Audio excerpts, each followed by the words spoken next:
পাকিস্তানে একবার সামরিক শাসক ছিল জিয়াউল হক, সে কিন্তু আর্মি ম্যান ছিল, ছোট ছোট চুল রাখতো। তো সে আইসে নিয়ে বলছে আমি কিন্তু খুব শিগগিরই নির্বাচন দিয়ে দেবো, তারপরে আর দেয় না। এখন তার এখানে এক নাপিত চুল কাটতে যায় নিয়মিত, আর্মিও তো 7 দিন 10 দিন পর পর কাটে, চুল কাটতে যায়, যে নাপিত বলে কি যে স্যার ইলেকশন কবে দিবেন? জিয়াউল হক কিছু বলে টলে না। তো আশেপাশে কয়েকজন লোক শুনছে, এই তুমি প্রতিদিন একই প্রশ্ন করে কেন? ওই কি স্যার ওনার চুল তো ছোট ছোট, ওই ইলেকশন কবে দিবেন বললে পরে চুলগুলি খাড়ায় যায়, তখন আমার কাটতে সুবিধা হয়। আপনি অনেক কিছু করে ফেলাবেন, কে করবে? একজন লোক করবে, একজন জ্ঞানী লোক নিয়ে আসবেন, বিদেশ থেকে হায়ার করে নিয়ে আসবেন, অনেক কিছু করবেন দিবেন, তারপর সেটা বাস্তবায়ন করবে কি? সেই সরকারের কাছে কিন্তু আলটিমেটলি যাবেন। তো সরকারটা গঠন করাই হলো গিয়ে সবচেয়ে বড় কথা, এবং সেই সরকারটা হবে জনগণের সরকার। মাহফুজ উদ্দিন কিন্তু একটা চমৎকার একটা স্ট্যাটাস দিয়েছিল, সেখানে একটা আত্ম উপলব্ধি তার আছে যে আমরা এত কিছু করছি, কিন্তু আমরা এখনো গ্রামে পৌঁছাতে পারি নাই, গ্রামের মানুষের কাছে এখনো পৌঁছাতে পারিনি। তার কিন্তু একটা আত্ম উপলব্ধি, হতাশা। তো ভোটটা যখন হতো সবার সঙ্গেই হতো, সবাই মিলে ঠিক করতো আমরা কাকে চাই, সবাই মিলে ভুল করাও কিন্তু একটা ইয়ে আছে, সবাই মিলে একটা ভুল করব, এটাও কিন্তু তাদের একটা অধিকার আছে ভুল করার। ভুল করতে করতে শুদ্ধ করবে, সমস্যা তো নাই। কিন্তু একজন মানুষ যখন করবে তখন তারটা ভুলও হতে পারে, শুদ্ধ হতে, এটা সে রিপেয়ার করবেন কেমন করে আপনি? তো এখানে যে জিনিসটা ছিল, সবচেয়ে প্রথম কাজ ছিল এই সরকারের একটা নির্বাচনের দিকে অগ্রসর হওয়া। কিন্তু এই সরকারের এবং উপদেষ্টাদের অনেকেরই মধ্যে একটা আচরণ আছে, একটা চেষ্টা আছে, যেটা আমরা বুঝতে পারি, যে ওনারা মনে করতেছেন যে যতদিন থাকা যায়, যদি 2 মিনিটও বেশি থাকা যায়, 2 মিনিট তো আরাম অনুভব করলাম, উষ্ণতা অনুভব করলাম, 2 মিনিটে ওই যে 2টা সিগনেচার করতে পারি, কিছু আসলেও আসতে পারে, সমস্যাটা কি? তো এই যে একটা টেন্ডেন্সি ওনাদের মধ্যে, এখন আপনি যে কথাটা বললেন যে এইগুলি লাগিয়ে দেওয়া হয়েছে যেন ওই আলোচনাটা কম হয়। নির্বাচনী প্রক্রিয়ার দিকে যাওয়ার যে আকাঙ্ক্ষা সাধারণ মানুষের, সেই আকাঙ্ক্ষাটা যাতে চাপা পড়ে যায়, এই জন্য এগুলি করানো হচ্ছে। লোকে আসে কেন? আসে 2টা কারণে। একটা কারণ হলো যে আসলে পরে চাপটা দেওয়া যায়, আর দ্বিতীয়টা হলো অতীত উদাহরণ দেখে আসে। সেই উদাহরণগুলি কে তৈরি করছে? এই সরকার তৈরি করছে। দেখেন, এটা তো বোঝাই যায় আওয়ামী লীগের কর্মকাণ্ড নিষিদ্ধ করতে হবে, এটা তো সরকার চাইছে করার জন্য, তার জন্য একটা অজুহাত দরকার ছিল। ওই আন্দোলনটা, পুরো আন্দোলনটা ছিল একটা পাতানো আন্দোলন। এটা কে না বুঝে বলেন? এত বড় একটা সিদ্ধান্ত ডক্টর ইউনূস কমপক্ষে আমার জানা মতে, আমি যতটুকু মনে করতে পারি, কমপক্ষে 3টা ইন্টারন্যাশনাল মিডিয়াকে সে বলেছে যে তার সরকারের কোনো পরিকল্পনা নাই কোনো রাজনৈতিক দলকে নিষিদ্ধ করার। উনি বলেছেন।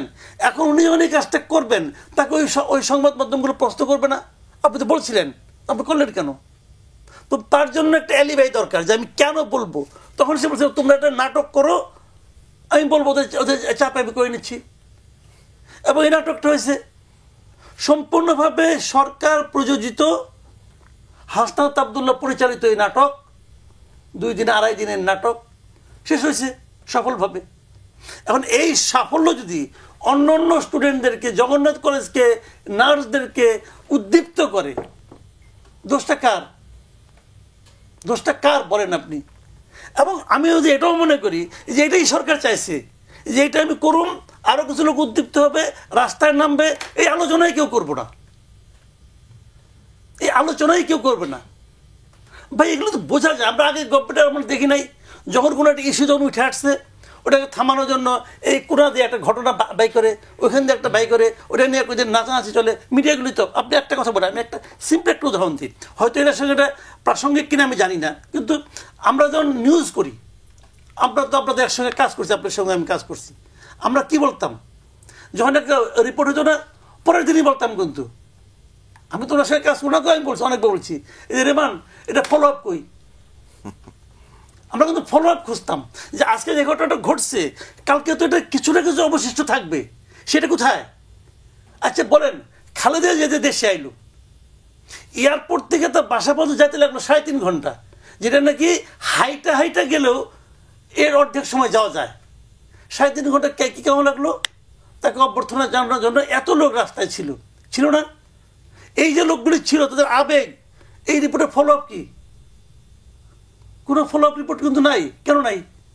কারণ তখন তো অলরেডি হামিদ বিয়ে গেছে, ওই ইস্যুকে কেন্দ্র করে হাসনাত ভাই খারাই গেছে, আইবি ইস্যু আসলো, পটাপট কতগুলো ইস্যু নিয়ে আসছে কিন্তু ফলো আপটাকে থামানোর জন্য। কারণ ওটা ফলো আপ করলে কিন্তু নির্বাচন ডিসেম্বরের মধ্যে দিতে হবে, এই দাবিটা আসবে। ওই দাবিটা আমি শুনতে চাই না ভাই। ওই নির্বাচনের কথা শুনলেই এদের মাথা খারাপ হয়ে যায়। ওই একটা ছোট্ট একটা যদি আমাকে আধা সময় দেন, একটা জোকস বলি আর কি, অনেক আগের কথা। এই পাকিস্তানে একবার সামরিক শাসক ছিল জিয়াউল হক, সে কিন্তু আর্মি ম্যান ছিল, ছোট ছোট চুল রাখতো। তো সে আইসে নিয়ে বলছে আমি কিন্তু খুব শিগগিরই নির্বাচন দিয়ে দেবো। তারপরে আর দেয় না। এখন তার এখানে এক নাপিত চুল কাটতে যায় নিয়মিত, আর্মিও তো 7 দিন 10 দিন পর কাটে। আপনি চুল কাটতে যায়, যে নাপিত বলে কি যে স্যার ইলেকশন কবে দিবেন? জিয়াউল হক কিছু বলে টলে না। তো আশেপাশে কয়েকজন লোক শুনছি, এই তুমি প্রতিদিন একই প্রশ্ন করে কোনো, ওই কি স্যার ওনার চুল তো ছোট ছোট, ওই ইলেকশন কবে দিবেন বললে পরে চুলগুলি খারায় যায়, তখন আমার কাটতে সুবিধা হয়।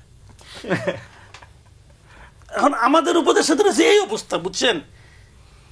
ইলেকশনের কথা শুনলেই মাথা খারাপ হয়ে যায়। তো এখন এই জন্য এটাকে থামানোর জন্য নানা রকম তাই নারে করতেছে। ভাই এই নির্বাচন দিবে তো ভাই 3 মাসের মধ্যে ইলেকশন দিচ্ছে বাংলাদেশ, 3 মাসের মধ্যে। আপনি কি পাইছেন এক সংস্কার? আগের গভর্নমেন্টে দেখলাম কিছু গণতন্ত্রের কথা বললে গিয়ে উন্নয়ন, আর এখানে গণতন্ত্রের কথা বললে গিয়ে সংস্কার। কে সংস্কার করবে? আলী রিয়াজ সাহেব সংস্কার করবে, বদিউল আলম মজুমদার সাহেব সংস্কার করবে। বদিউল আলম মজুমদার সাহেব এই দেশে ছিল, বিদেশের নাগরিক, সে দ্বৈত নাগরিক, উনি কি সংস্কার করছে দেখি নাই? হাঙ্গার প্রজেক্টের মাধ্যমে মানুষের ক্ষুধা নিবারণ করে দিচ্ছে, দেখি না কার ক্ষুধা নিবারণ হয়েছে? দেখিনি আমরা এগুলো? তখন তো আমরা এই দেশে ছিলাম।